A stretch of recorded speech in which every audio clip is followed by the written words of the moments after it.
27 mars 1902. À propos de la justice.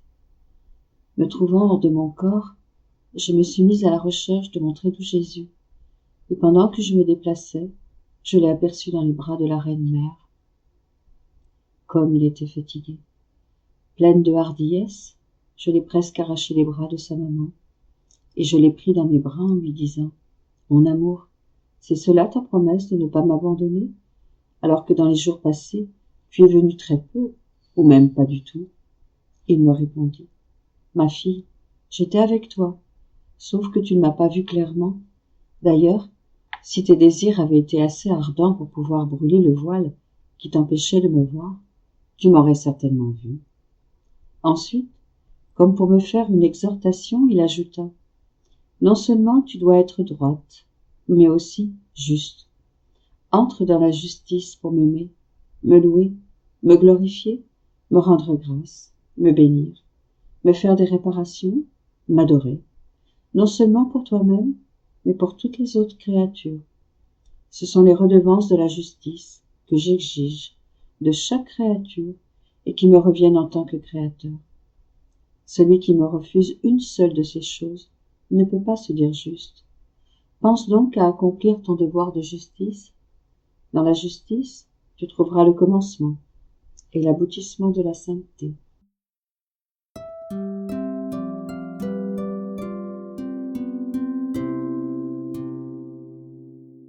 « 27 mars 1918. L'âme, vivant dans la divine volonté, partage la vie eucharistique de Jésus.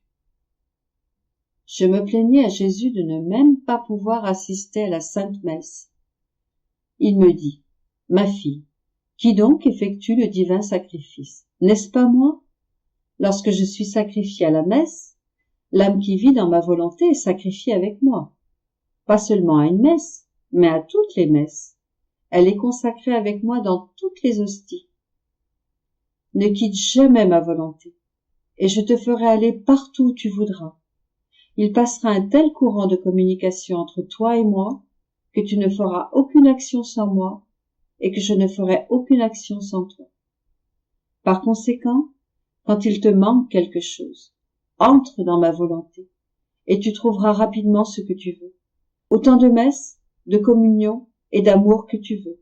Dans ma volonté, rien ne manque, et tu y trouves tout sous une forme infinie et divine. «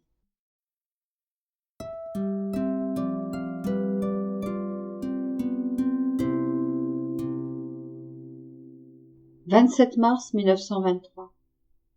Par le sacrement de l'Eucharistie, Jésus descend dans la créature pour la transformer en un autre lui-même et l'amener à vivre dans son cœur. Les grâces préparatoires à la réception du sacrement. Les dispositions nécessaires. Après la communion, mon doux Jésus m'apparut.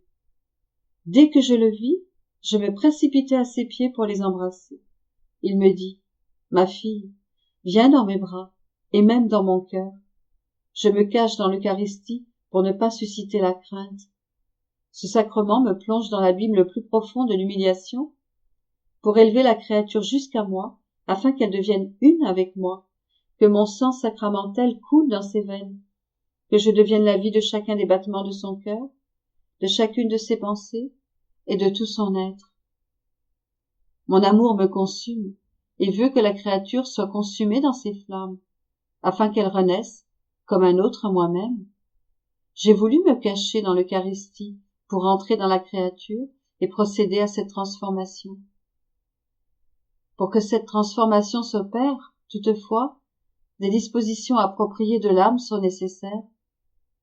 Lorsque j'instituais l'Eucharistie, mon amour, porté aux excès, a prévu des grâces, des bienfaits, des faveurs et de la lumière pour rendre l'homme digne de me recevoir. Je puis dire que mon amour a prévu pour l'homme des avantages surpassant même les bienfaits de la création.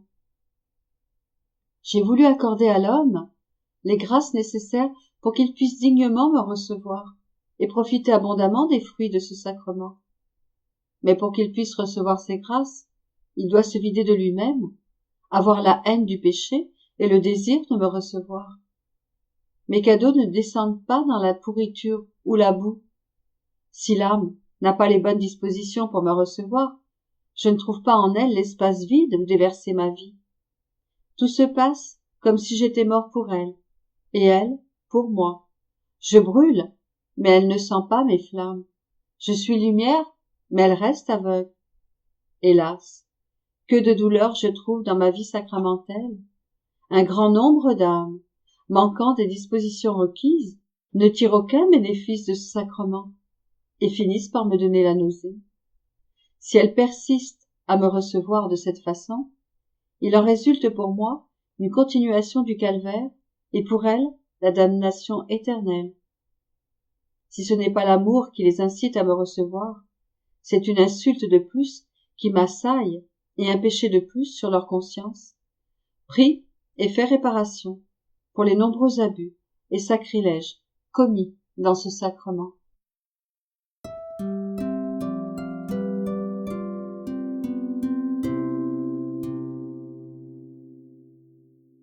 « 27 mars 1932. Condition de l'assurance pour que le royaume du fiat vienne sur la terre. Les manifestations de ma volonté seront une armée entraînée avec l'amour, les armes, le filet pour conquérir la créature. Je me sentais tout entière, immergée dans le divin vouloir, et ô combien de pensées peuplaient mon esprit.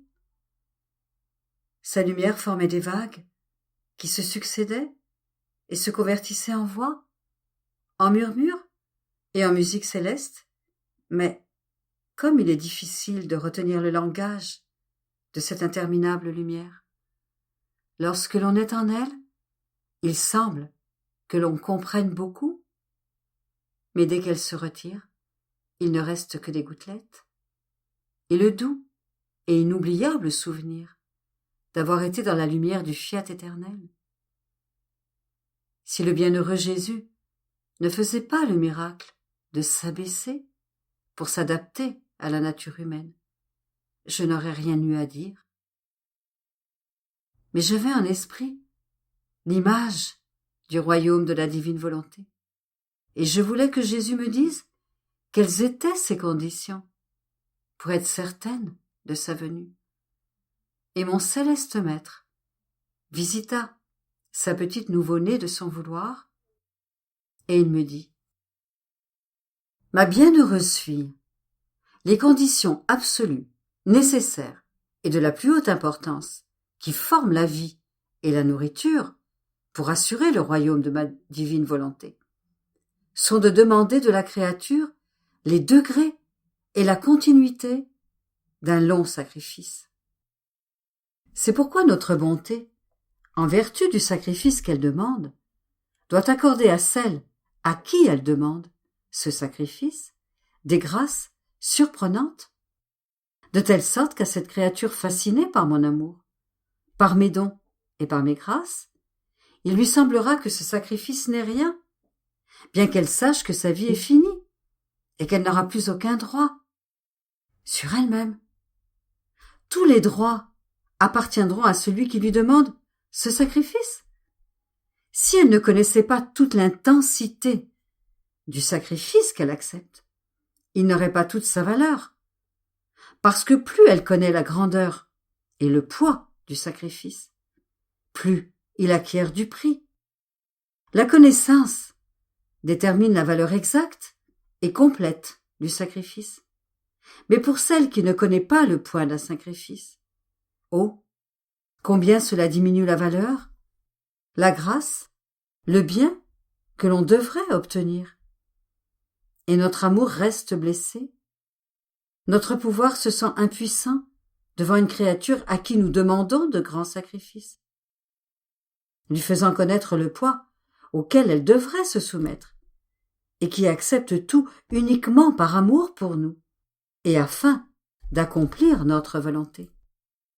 Le sacrifice prolongé entraîne la continuité de la prière, et, oh, comme nos oreilles restent attentives, notre regard ravi, en voyant que sous le feu du sacrifice que nous demandons, elle prie Et que demande-t-elle?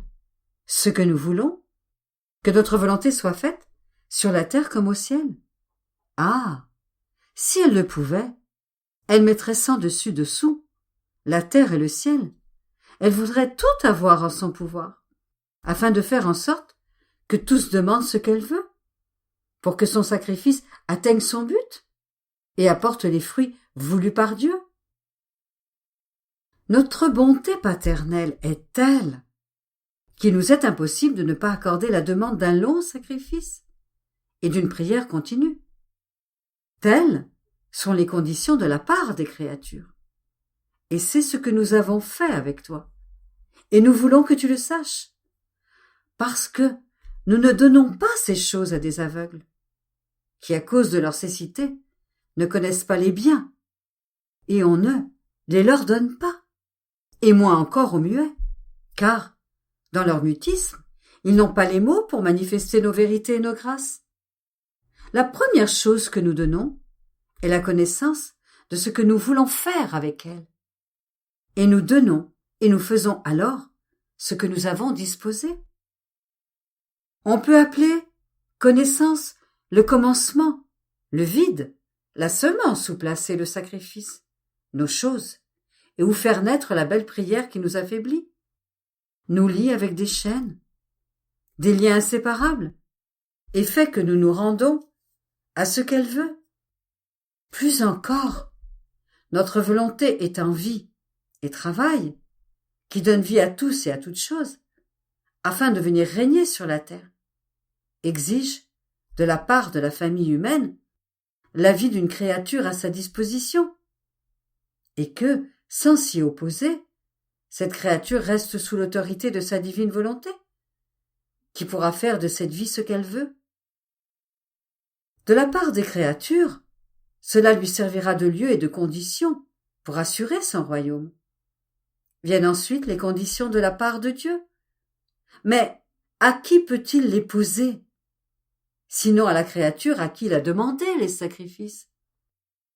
De sorte que ce long temps de manifestation de nombreuses vérités sur ma divine volonté, tout le temps passé à parler de son royaume et du bien qu'il veut et devrait faire, sa longue souffrance d'environ 6000 ans depuis qu'il veut régner et que les créatures l'ont rejeté, les nombreuses promesses de bien qu'il veut leur donner, de bonheur et de joie si elles le laissent régner, tout cela n'était que des assurances que j'ai données à la créature de ce royaume de mon fiat. Et ces assurances étaient faites et scellées dans cette chose très sacrée et très précieuse qui se trouve dans le centre de feu de ton sacrifice, voulu par nous. Je peux dire que je ne me lasse jamais de donner des assurances. Tu pourrais dire que je reviens toujours avec de nouvelles manières, de nouvelles vérités, de nouvelles formes et des images surprenantes sur ma divine volonté. Je n'en aurais jamais dit autant si je n'avais été certain que mon royaume pouvait avoir son règne sur la terre. C'est pourquoi il est pratiquement impossible que mon discours prolongé et un sacrifice aussi continuel de ta part ne produisent pas les fruits tant attendus de la part de Dieu et de la part des créatures. Par conséquent, continue ton envol dans ce fiat qui a le pouvoir de se faire un chemin, d'abattre toutes les difficultés, et qui peut, par la force de l'amour, former ses amis les plus fidèles et ses défenseurs contre ses plus impitoyables ennemis. Puis, il ajouta: ma fille, ma conception, ma naissance, ma vie cachée, mon évangile, les miracles, mes souffrances, mes larmes, mon sang versé et ma mort ont tout réuni, ont formé une invincible armée en vue d'accomplir ma rédemption. Ainsi, toutes mes manifestations de ma divine volonté, du premier au dernier mot que je vais dire, devraient servir à former l'armée entraînée avec amour, avec une force invincible, avec une lumière irrésistible, avec un amour transformant. Cette armée jettera sur les créatures un filet, et si elles veulent s'en dégager, elles ne feront que s'y empêtrer, au point de ne plus savoir comment en sortir. Et pendant qu'elles chercheront à en sortir, les très nombreuses manifestations de ma volonté continueront à les assaillir et à étendre encore le filet. Se voyant alors tout empêtrée, la créature prendra plaisir à toutes les beautés de la vérité, et elle se sentira heureuse d'avoir trébuché dans le filet de mes vérités manifestées. Ces vérités formeront ainsi l'accomplissement du royaume de ma divine volonté. Chaque manifestation de ma volonté est ainsi une arme qui devrait servir à l'accomplissement d'un royaume si saint. Si je l'ai manifesté et que tu n'en parles pas, tu le priveras des armes nécessaires. Par conséquent, sois attentive.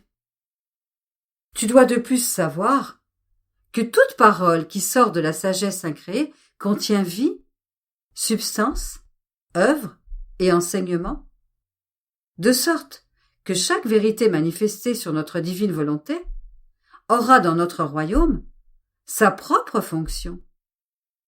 Bien des vérités serviront à former et à faire croître la vie de la divine volonté dans la créature. D'autres auront pour tâche de la nourrir. D'autres seront chargés de la défendre, en formant une armée autour de la créature, si bien que nul ne pourra la toucher. Tu vois par conséquent la nécessité de mon discours continuel et des nombreuses vérités que j'ai manifestées. C'est un royaume que je devais former et qu'on ne peut constituer avec quelques paroles, quelques actes et quelques fonctions. Il en faut un grand nombre, et chacune de mes vérités a la vertu d'occuper une fonction afin de maintenir un ordre parfait, une paix éternelle. Ce sera un écho du ciel, et les créatures baigneront dans une mer de grâce et de bonheur, sous un soleil sans nuages. Le ciel sera toujours serein. Mes vérités sur ma divine volonté seront les seules lois qui régneront.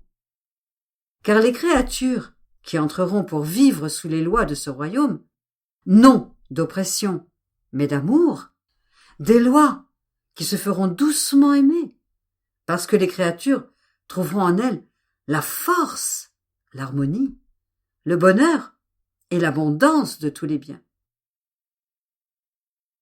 Par conséquent, courage, et va toujours de l'avant dans ma divine volonté.